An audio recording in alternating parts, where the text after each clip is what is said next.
guys, welcome back to the channel. My name is Elias and thank you for watching today's video. So as you can see, today we're going to take our C6 Z06 out and I'm going to share with you all the things that kind of annoy me about it. Now, as you guys know, I've owned this car for actually quite a while now, probably longer than you guys think. And I've been driving it as my main car for a long time. I wanted to see what this car is all about. So I wanted to own it, and I really wanted to own one of the most special, I think, cars out there. I love this car. I love that this car exists. I love that GM actually made this thing. It's a 7-liter powerhouse of an engine, made it to an aluminum frame chassis with fiberglass Corvette goodness. So, of course, today I'm going to share with you guys 5 things that bother me or I just don't like or don't mesh well with me about this car. I hope you guys enjoy the video. If you guys have any questions or comments, or you disagree with me, or you think I'm a dumbass or I'm stupid, let me know in the comments below. Happy to interact with you guys. I do read every single comment. I may not have time to interact with all of them, but I do try to comment on as many as possible. All right, guys, let's go ahead and get started. Let's have some fun.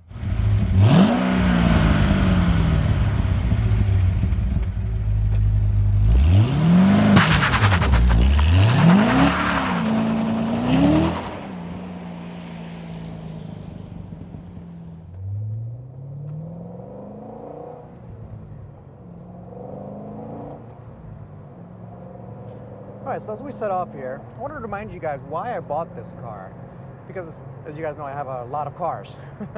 So the reason I bought this car was really to try to replace my Camaro ZL1 1LE. My biggest problem, my 2 biggest problems with the ZL1 1LE are, number one, it's very expensive. So when I go to the track and I insure it, the insurance is very expensive and it all adds up, right? The consumables are expensive, everything's expensive. That car's insanely good in every way.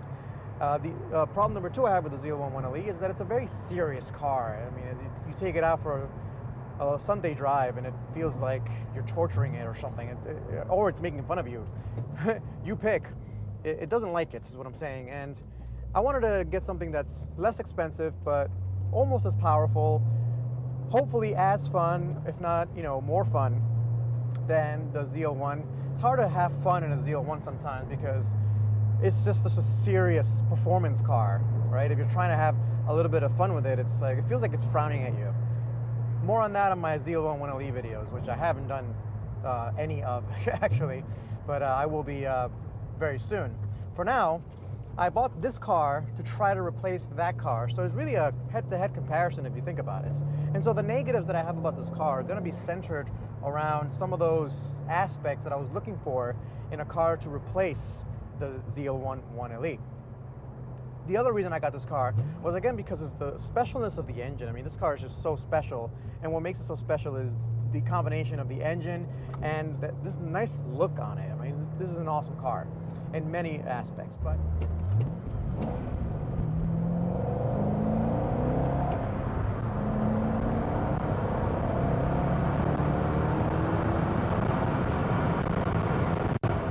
negative number 1, and a lot of people are going to say you just easily replace this, it's going to be the seats. So these seats, I've said, in a positive note, they're very comfortable, right? I can sit here and do highway pulls and highway runs all day long and not have much complaints here. I could drive for 2 hours and I'm in a pretty comfy couch here. The issue is when you're trying to, like I did, I'm in my curvy roads here, curvy farm roads, and I'm kind of sliding all around. Right, I have the heated seat on. It's another cold day here in Florida. I don't know how many cold days we're getting this year, but it's pretty cold.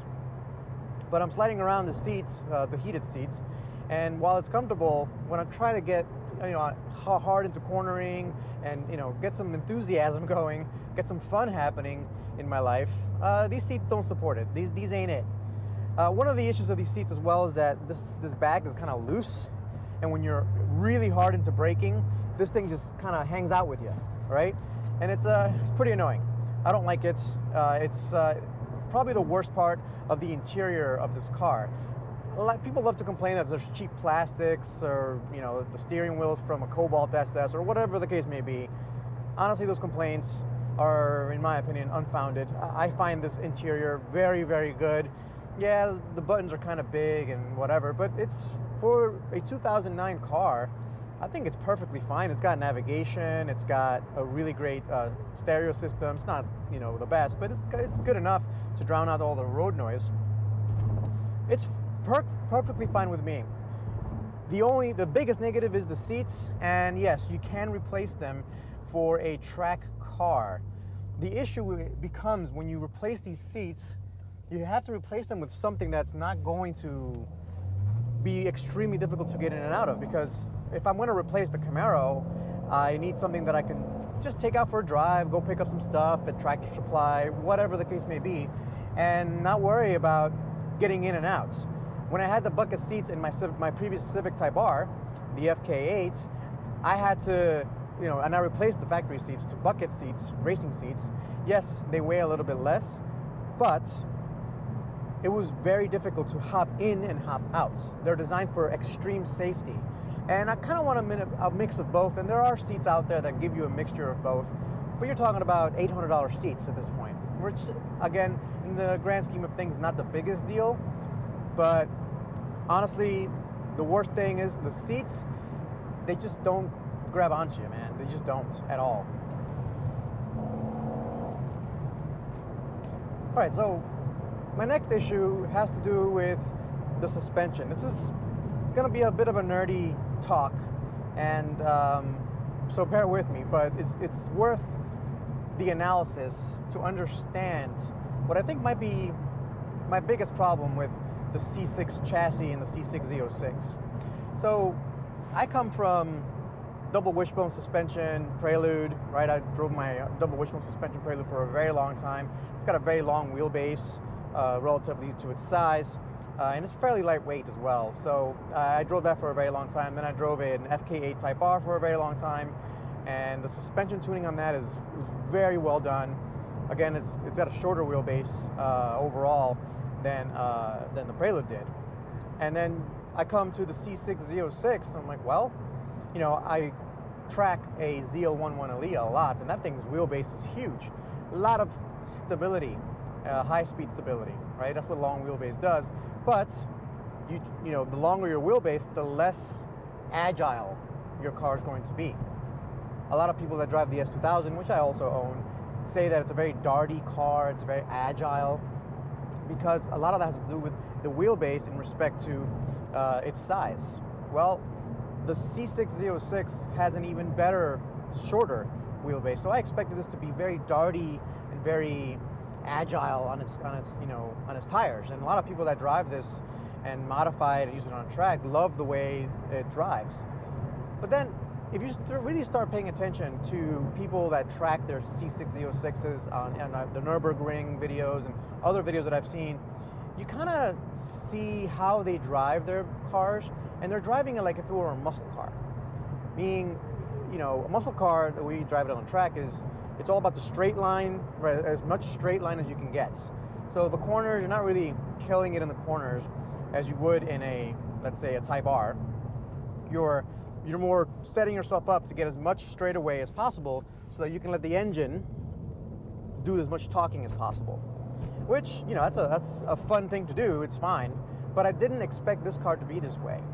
And it is. This car is definitely more of a muscle car type of an experience than a, darty, agile thing.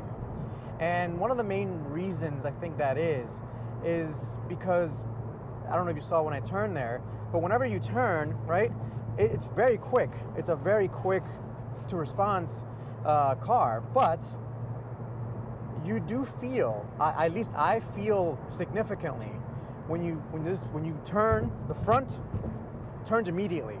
Very good front end grip. The back end takes about, I don't know, a quarter of a second to catch up. Now, again, people that are just driving it on the street, cruising around, especially on the highway, it's probably a good thing. That quarter of a second kind of allows the chassis to set itself up in the back, and it won't oversteer on you. But I'm not used to that at all. I guess I have a need for my car to be as responsive as possible and be connected together. It really feels like the front end is kind of disconnected from the rear end. I thought it was going to be a fast S2000, and it's not, and here we are. So moving on to the next one. And this is a little, it's not as big, but as an overall package, it kind of ruins the overall package for me.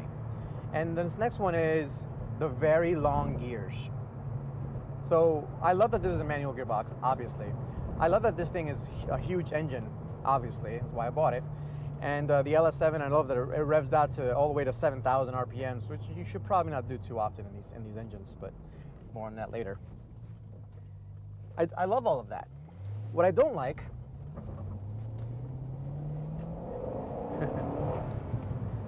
so I'm in second gear, 5,000 RPMs, and I'm at 70 miles an hour. 5,500 RPMs, 70 miles an hour, 75 miles an hour. I mean, so effectively, when you're driving around the back roads, the farm roads, you have 2 gears if you want to play with, the engine a little bit. That's okay. I mean, for the most part, that's fine, especially on a racetrack. You don't really mind that much, especially since this engine has such a broad torque band and power band. It's just a flat line of torque and power. It doesn't really matter too much how far it revs. But it takes away from the excitement, right? I have a manual for a reason. If I didn't want to shift, I'd buy an automatic, a PDK or a C8. I'd go back with a C8. But I want to be able to shift myself, right? That's why, the Camaro is automatic. And I think for the Camaro, the automatic was my choice, mainly because it's just faster lap times. I wanted this to be more fun, and it is more fun with the manual. But what you lose out on with these long gear ratios is that, just nimbleness, that, ability to just kind of throw it in. Again, harkens back to the S2000s, but my S2000, I'm always shifting gears because it's a little 4-cylinder, 2-liter. It's a potent one. It's my favorite 2-liter 4-cylinder. But it's still a little 4-cylinder with not too much power. And because of that, you have to row it like crazy. Row those gears and move it around, and you're working with it, right? You and the car are one. With this thing, I've never felt like one with the car. Part of it is the suspension thing, but the other part is I'm not really shifting gears much. I mean, I could be doing 40 miles an hour and it'd be okay in 6th gear. It doesn't care. The engine's like, yeah, no problem. Hell, I'm at 55 miles an hour right now, and I'm barely turning 1,000 RPMs. And it's got more than enough power to deal with the little dips and divots of this road. So, it's just not exciting, and I wish the gears were shorter. Which brings me to my next issue. And, the reason I think the gears are so long, well, there's probably 2 reasons. Reason number 1 is EPA. Back then, the EPA, you need certain gas mileage, etc. Longer gears gives you a little bit better gas mileage, especially for those testing. This car also has the 1 to 4th gear lockout. If you're going on certain RPMs, it forces you to go from 1st to 4th. Again, that's just to pass the EPA testing and emissions testing. This goes way back to 2009. I think it's CARB, so California Air Resource Board. The bane of car enthusiasts' existence, by the way, stupid government, has mandated that. I mean, there's all kinds of tricks you have to do to pass emissions, and every car company does it. 1 to 4 shift is one of them. Long gears are that. So the reason the engineers don't really care about the longer gears is because the engine itself is just a powerhouse of an engine. It's still a pushrod V8 from Chevy, and I believe Chevy makes the best pushrod V8s out there, period. They've always made best pushrod V8s. Because it's got so much power, the power band is effectively flat. So I could be I'm going to put it in 4th gear or 3rd gear, and then I'm going to gun it, and it's going to lose traction every time. I could be in 5th gear and gun it. It's not going to lose traction, but it's more than plenty fast. And basically what I'm saying is I can be in any gear and it'll give me a ton of power. And then when I actually get on the throttle, the only exciting part is the fact that it's just accelerating so quickly. It's it's a fast car, it's a very quick car, but it's not an exciting car to accelerate. Part of it is the long gear set, but the other part of it is the way they tuned the engine. almost all the power is between 2,500 RPMs and about 4,500, 5,000 RPMs, right? And you basically get to 2,000 RPMs, 2,500 RPMs, and it's just a plateau of power. It doesn't build up as in other cars. Even the turbo cars of the Civic Type Rs, for example, even if they're turbo, would you expect them just to be a flat line? They feel exciting. They feel like as you rev them out, it's like, ooh, yeah, it's. I feel like a little more power developing. I feel a little bit more, more oomph coming out. With this thing, it's just a wall of power, and then as you get up to the 5,500, 6,000 RPMs, you kind of feel the power start to fall off a tiny bit. I mean, don't get me wrong, it's still extremely powerful up there, but it's not exciting. It's like I don't really even feel like revving it out. It's not necessary. At 4,000 RPMs, I'm already spinning my tires. So it's just spinning your tires or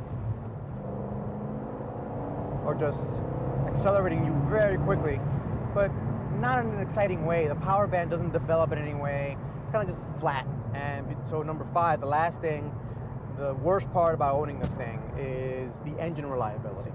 For this video, let's just say, and everybody knows this, the LS7 engine, it's not an engine that would be considered reliable from the factory. And there's lots of theories, lots of people talking about it out there, lots of problems that people have identified.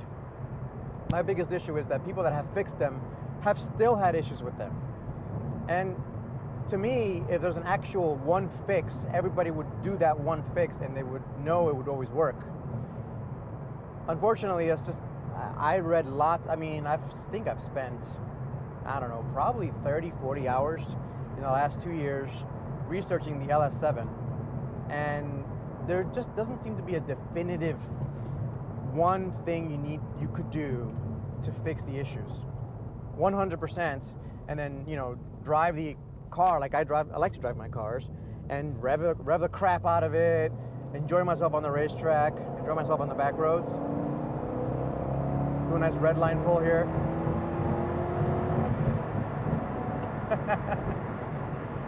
Can't do that too often because you just don't know whenever that engine's going to want to let go. And to me, that's just unacceptable. I'm used to Hondas that, you can abuse the crap out of almost all of those engines. I mean, I had my H22A in my Honda Prelude. I drove it for over 150,000 miles myself on track, autocross. I redlined it every single time I got on the car, and I used to daily drive into work. And so I abused the crap out of that thing, and it never failed. That engine never had a problem. Compression's still good on that engine. And that's what I expect from my cars. It's not rocket science. I want something that I can beat on and not have to worry about. And the more I drive this car and the more I read about it and think about it, the less I think that this engine will actually outlive me. And I don't know about you guys, but I don't have a spare. Well, I guess I could, but I don't want to spend 10 grand just for the engine and then replace it. I don't want to do that. Spend 15 grand for engine replacement, including labor. That's a lot of money. That's almost half of what the car cost me. So it's not something I'm looking to do anytime soon, if ever. So that pretty much wraps it up, guys. I know it's a little bit of a longer video probably, but I wanted to get these thoughts through. I wanted to get you guys involved in my thought process of what I'm thinking about this car, and if you're considering one of these cars, what you should think about. Thanks for watching, guys. I'll catch you guys next time. Peace.